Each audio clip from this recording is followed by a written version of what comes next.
Salut à toutes et à tous, merci de nous retrouver dans De vous à nous. Aujourd'hui, nous recevons un homme au parcours touchant, inspirant et résolument créatif. Fils d'une fleuriste qui se prénomme Micheline, il a grandi au milieu des parfums, des couleurs et de la beauté du monde floral. Très jeune, il a choisi d'accompagner sa mère au sein de l'entreprise Le Nid d'Amour, développant une véritable sensibilité d'artiste. Mais une autre passion allait rapidement prendre une place importante dans sa vie, la photographie. Il a su marier ces deux univers pour créer des images uniques où les fleurs subliment les modèles et racontent des histoires. Un AVC est venu bousculer son parcours et l'a éloigné de son appareil photo, mais pas de sa créativité ni de sa force intérieure. Cédric Landry, merci d'être avec nous. Aujourd'hui, comment ça va ? Salut Canel, je vais bien. Disons, il y a 2 ans, c'était pas la joie, mais aujourd'hui, par la grâce de Dieu, je vais très bien. Tant mieux. Cédric, quand tu repenses à ton enfance au milieu des fleurs, quelle est la première image qui te revient en mémoire ? La découverte de la rose rouge particulièrement. Bien. Que représentait pour toi le métier de ta mère lorsque tu étais enfant ? Lorsque j'étais enfant, ce métier me parlait plus comme aider ma mère dans son métier. Mais par la suite, en découvrant, en apprenant ce métier, j'ai développé, comme tu as dit, une sensibilité pour les fleurs et pour le langage des fleurs. Comme la rose rouge veut dire je t'aime. Ah, bien. À quel moment as-tu compris que tu ne voulais pas être simple spectateur, mais acteur dans l'entreprise familiale ? C'est venu tout naturellement, dans un premier temps, aider ma mère parce qu'elle avait besoin d'aide. Et par la suite, une passion est née de cette aide pour une mère qui était en difficulté. Donc oui, j'ai appris à aimer ce qu'elle faisait. Elle m'a donné cette passion. Mais qu'est-ce que les fleurs t'ont appris sur la patience et l'observation des émotions humaines ? Ça, c'est un parcours assez particulier parce que lorsque vous vendez une fleur à un particulier, à une personne, il faut s'intéresser à ce qu'elle recherche et des fois à ses états d'âme. Il s'avère que on peut recevoir un client qui veut telle fleur, veut telle émotion, mais des fois il faut l'orienter vers un choix. Et ils t'écoutent de tout temps, les gens ? Assez souvent, oui. D'accord. Oui. Est-ce qu'il y a une création justement florale dont tu es particulièrement fier ? Il y en a plusieurs parce que dernièrement, je dirais, à l'occasion de la fête des mères, ma mère, face au métier que nous faisons, nous avons de la concurrence des fois déloyale dans les rues. Donc, pour aider ma mère à vendre ses roses, nous avons voulu ne pas vendre une rose individuellement, mais plutôt la vendre dans un package assez intéressant. Et Dieu, par la grâce de Dieu, m'a donné une idée à mettre en place. J'ai testé cette idée et apparemment, c'était bien reçu par la clientèle de ma mère. C'est bien ça, c'est génial. Et qu'est-ce qu'il avait de particulier, ce package ? J'ai on- j'ai constaté que ma mère avait dans son magasin des petits sacs un peu transparents. À proprement dit, comme ça, les sacs ne voulaient rien dire. Et brusquement, je me suis rappelé que j'avais vu des sacs qui avaient des trous. Et j'ai coupé le sac, j'ai fait un trou devant, un trou derrière, au milieu. Et j'ai mis un morceau de mousse au fond, avec de quoi ne pas, de quoi pour permettre que l'eau ne puisse pas tomber. J'ai habillé de feuillage et j'ai mis la rose présentée avec du gypsophile. Le gypsophile, c'est le liquide brindille blanche. Ouais, ouais. J'apprécie beaucoup avec la rose. D'accord. Et le tout emballé après. Ouais. Ma mère a mis ça chez un particulier, dans un magasin qui a voulu nous aider pour la fête des mères, Oui. gentiment. Et apparemment, j'ai eu l'écho que c'est le produit qui est parti en premier. C'est génial, donc tu as eu une très bonne idée. Quelle est la fleur qui te ressemble le plus et pourquoi ? Je ne saurais dire quelle fleur qui me ressemble le plus, mais c'est vrai que dans le domaine des fleurs, il y a une fleur qui me tient plus particulièrement à cœur, et je dirais l'orchidée. Pourquoi? Je sais pas, j'aime un peu. Son odeur? Si c'était pour l'odeur, je dirais plutôt les roses, la rose rose. Parce que la rose rose, contrairement à la rose rouge, je trouve qu'elle dégage plus de parfum. Et la rose rose veut dire aussi l'amour tendre. Ok, eh ben, toi, Et c'est vrai que si je devrais me caractériser, on dirait que j'ai la tendresse, j'aurais, la rose rose serait ma fleur. Mais j'ai une préférence pour l'orchidée. l'orchidée. Penses-tu que les fleurs parlent un langage que les mots n'arrivent justement pas toujours à exprimer? Tout à fait, parce que j'ai appris dans ce métier que au début, on vendait des roses sans savoir qu'ils avaient un langage. Et par la suite, grâce à Internet, nous avons appris que ces fleurs en question ont un langage. Eh bien, Il a fallu qu'après on apprenne ce langage et qu'on incite aux gens à dire, monsieur, madame, vous voulez offrir telle fleur. Mais attention, telle fleur, par exemple, veut dire tel langage. d'accord. Alors, une marguerite, Je dirais, la marguerite, hélas, c'est une fleur très jolie, mais c'est une fleur qu'en Martinique, qui dure pas. très peu, ah non, elle dure très longtemps, mais très peu de gens veulent l'acheter proprement dite. Pourquoi?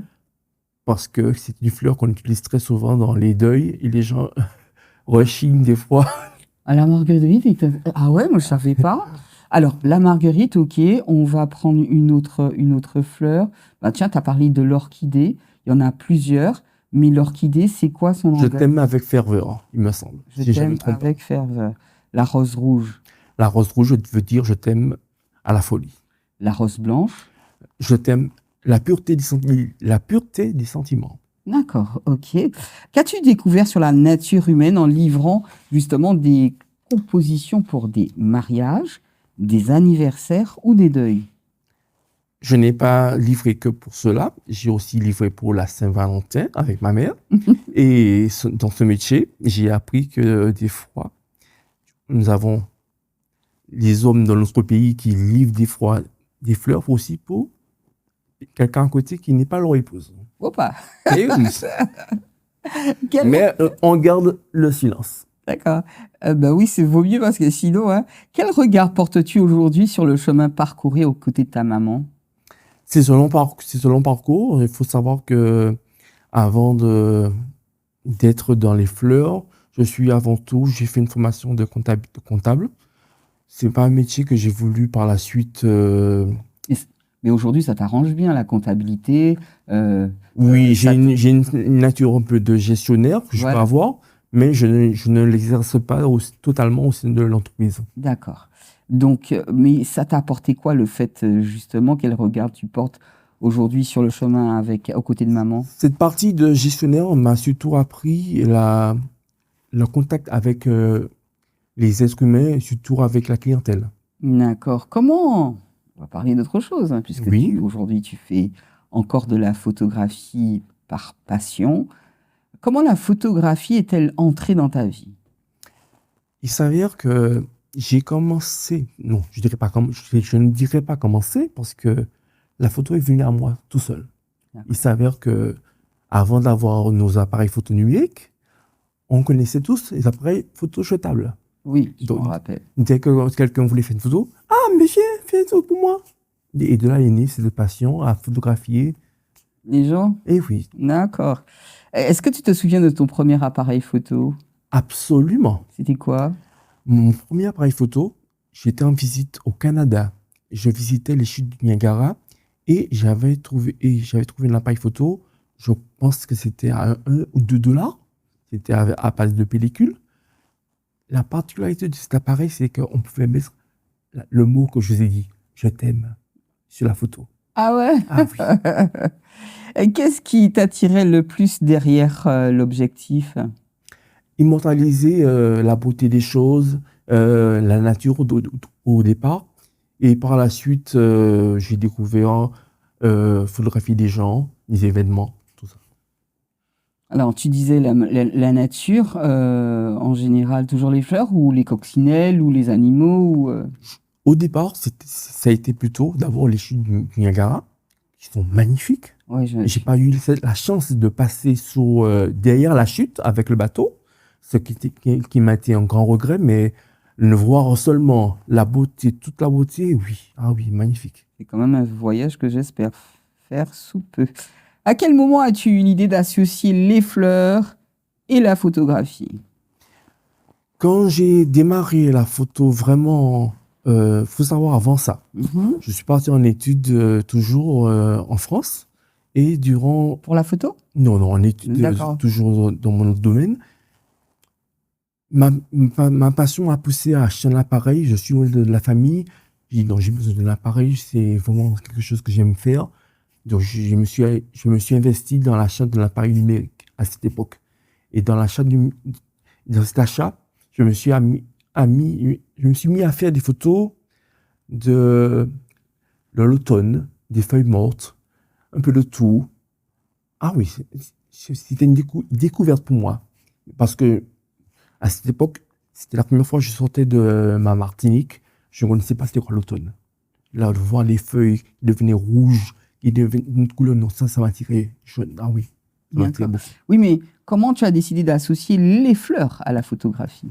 Donc, cette partie, c'est avéré que lorsque j'ai voulu faire de la photo en mode plus professionnel, j'ai voulu me démarquer. Et en voulant me démarquer, je me suis dit, j'ai regardé un peu près ce que les gens faisaient en photographie. Je voyais que c'était souvent des photos de personnes. Je me suis dit, je suis nouveau. La seule moyen que je vois que j'aime, j'aimerais associer un visage et une fleur. Ah, ça, Au c'est départ, ça a été ça. d'accord. Quelle histoire cherches-tu à raconter à travers tes séances photos florales? Au départ, c'était ce fameux langage des fleurs. Ça aurait été, disons, j'ai toujours dit que faire la photo, c'est aussi un moyen pour faire connaître aussi l'enseigne que ma mère défend.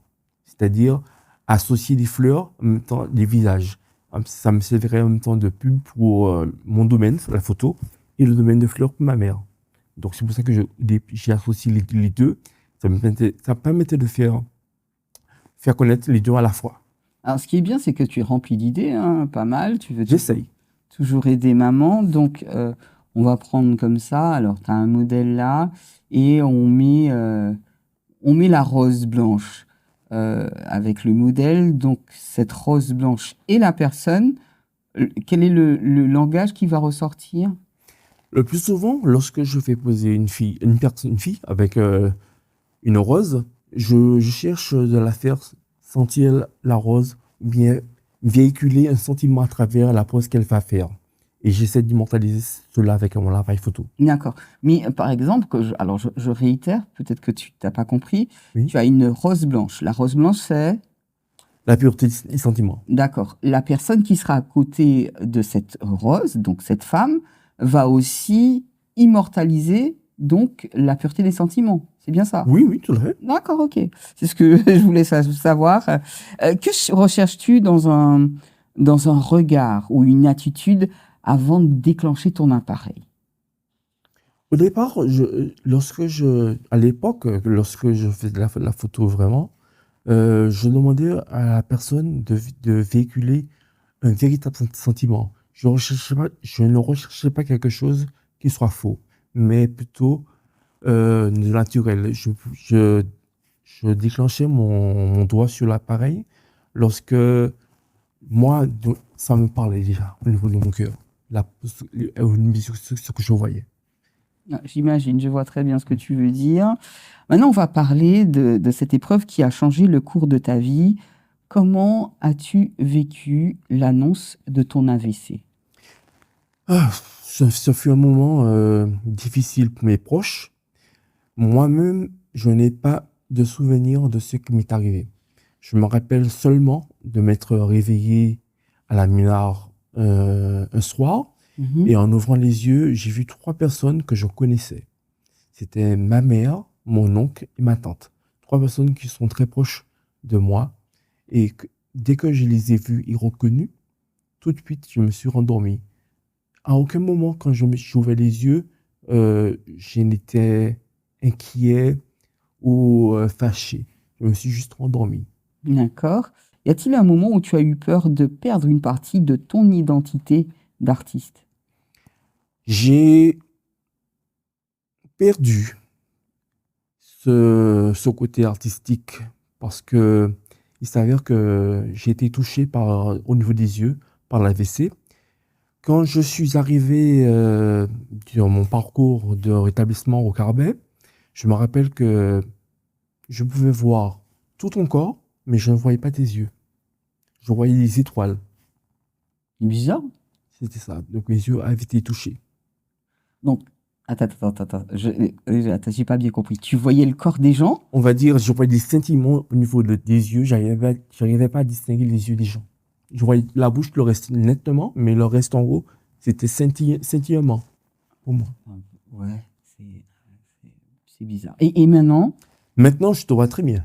Ok, ok, tant mieux. Ça a dû être très très dur à vivre. Mais justement, quelle a été la plus grande difficulté à surmonter après cet AVC? Après cet AVC, c'était la grande difficulté, c'était bien sûr pouvoir reconduire parce que conduire, c'est essentiel en Martinique, surtout. Mais je ne peux pas conduire si je ne suis pas accompagné. Je ne peux pas me déplacer si quelqu'un n'est pas avec moi, surtout ma mère. Le plus, Attends, mais tu mets la personne en danger? pourquoi? Ben, pourquoi dois-tu être accompagné?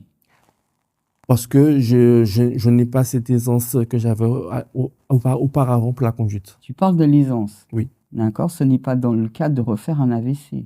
Non, non. D'accord, cette aisance. Mais en quoi ta mère, elle t'aide?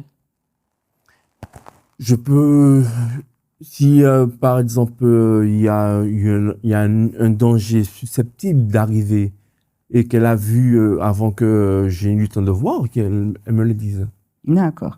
Mais comment justement ton entourage t'a-t-il accompagné dans cette période?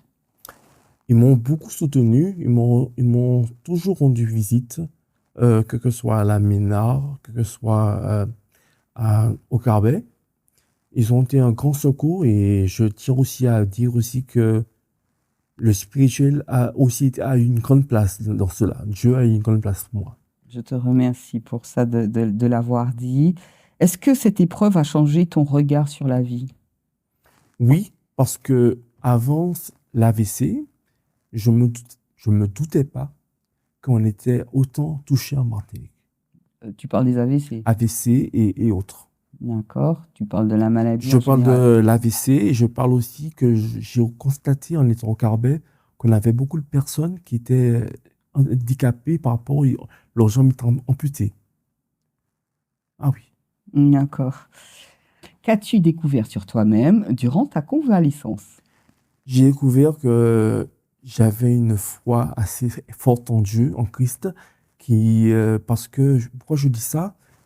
Quand venait le week-end, je me retrouvais au début tout seul dans ma chambre. On était à deux dans ma chambre. Mon voisin partait le week-end. Moi, en étant nouveau dans ma chambre, j'avais pas le droit d'être en famille le week-end. Donc, je me mettais à chanter des chants spirituels et cela s'entendait à travers les chambres. Et c'était un combat pour moi, ce moment-là particulier. Donc tu chantais pour tout le monde? Apparemment,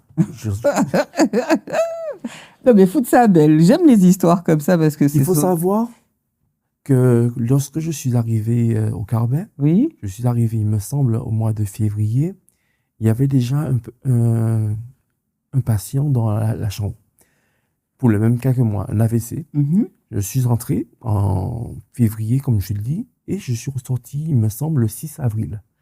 C'est une date que je ne vais pas oublier. Pour moi, c'était une grande victoire au nom de Jésus-Christ. Et ce monsieur était toujours là quand je suis parti. 2 mois après, il était encore là. D'accord. Donc on dit souvent qu'il ne faut pas qu'on s'arrête sur ce qu'on a. Il y a toujours quelqu'un de plus malade que nous.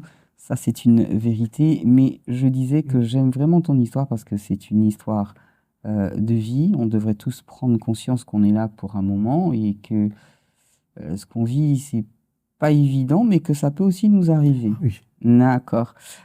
Quand on ne peut plus exercer sa passion comme avant, c'est ton cas, comment continues-tu, à faire vivre, on va dire, la création qui est en toi? Donc, la chose que je ne t'ai pas dite, Canel, c'est que actuellement, je suis toujours en convalescence. Comme ma mère a peur que quelque chose peut m'arriver encore parce que je suis pas sorti de d'affaire, on va dire. Le matin, je pars avec elle au travail. On a acheté un clic-clac. Je m'installe dessus. Je suis posé parce que je suis pas quelqu'un maintenant depuis cette maladie. Je dis cette maladie parce que ce n'est pas à moi, je précise. Je refuse de dire que c'est mon AVC. Pour moi, c'est l'AVC m'a frappé. Point final. Donc, je suis assis sur mon clic-clac. Je dors beaucoup.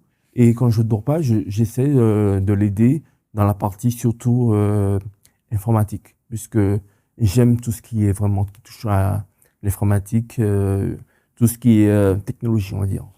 Euh, je suis curieuse de savoir si tu te donnais beaucoup avant cet AVC. Est-ce que tu étais du genre à te reposer? Est-ce ton alimentation? On t'a quand même donné des indications. Reposer, non. Reposer, non, pas comme actuellement, non. Actuellement, dès que je sens que mon corps est fatigué, je dis stop. D'accord, tu t'écoutes. Oui. Tu as bien raison. Si tu pouvais refaire une seule séance photo aujourd'hui, laquelle choisirais-tu? Toujours avec des fleurs. Toi, tes fleurs, c'est Ah énorme. oui, ah oui. Penses-tu que l'art peut être une forme de thérapie après une épreuve de santé? Est-ce que l'art peut être une thérapie? Ça dépend de quel art tu me parles. Parce que, Je parle de ton art à toi. oui, mais il s'avère que durant cette épreuve, j'ai découvert qu'il peut y avoir d'autres arts qu'on ne C'est- connaît pas.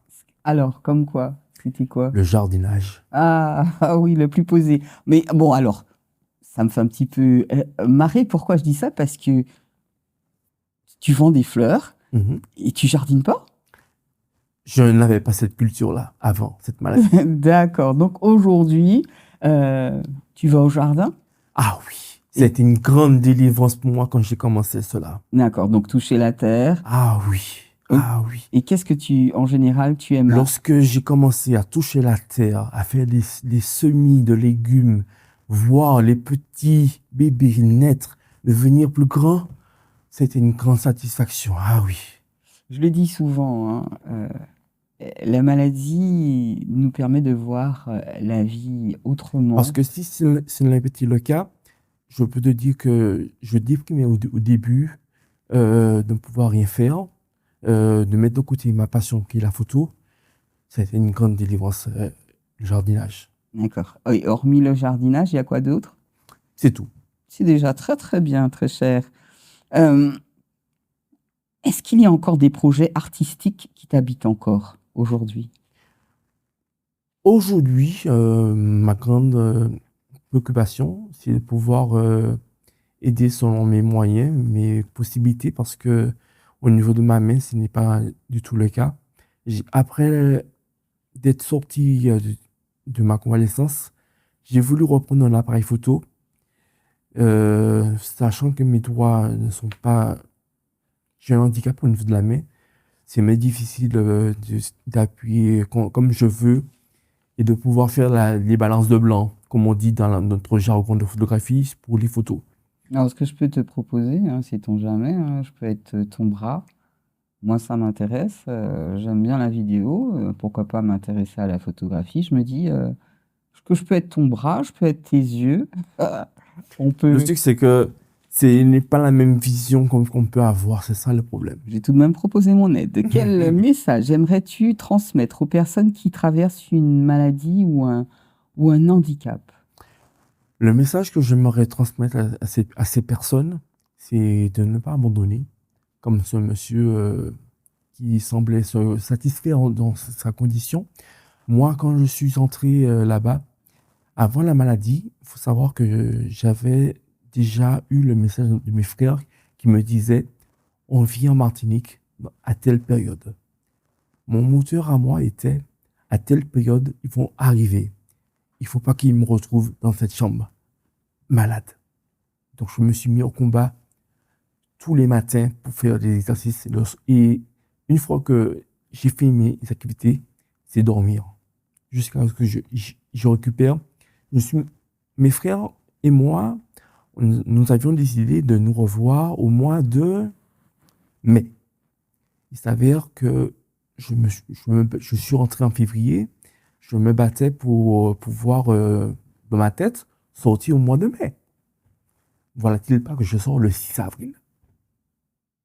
La ténacité, c'est quelque chose. Ah oui. Mais ça veut dire qu'aux gens, tu leur dirais de garder la foi, c'est ça? La foi et de combattre.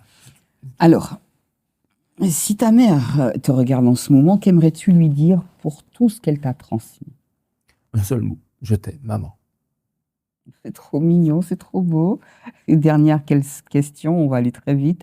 Quelle est la plus belle leçon que la vie t'a apprise jusqu'à présent? L'humilité. Et bien sûr, l'amour et la foi dans la grande famille que j'ai du côté de ma mère. Car c'était un grand soutien et c'est une fierté pour moi de les avoir, tous. Bien. Cédric, merci d'avoir partagé avec nous ton histoire. Merci à toi, Canel. Tes passions, tes combats, parce qu'au Gagoum est toujours, et puis Nyamba qui a dit comme ça, la vie, c'est un sacré combat. Oui. Alors, Je rajouterai que je continue encore le combat, car ce n'est pas encore fini totalement. Je me bats car des fois j'ai des douleurs qui viennent dans l'estomac, aux intestins, mais par la foi de Dieu, je combattrai tout. d'accord. Alors, il est bien de dire aussi, tu as une prescription, donc le repos, pas d'excès Oui, nourriture, tout ça, oui. de nourriture, tu as carrément changé ta vie. Dans le temps, je buvais des boissons plus juteuses de fruits, de sucre. J'ai mis de côté tout ça.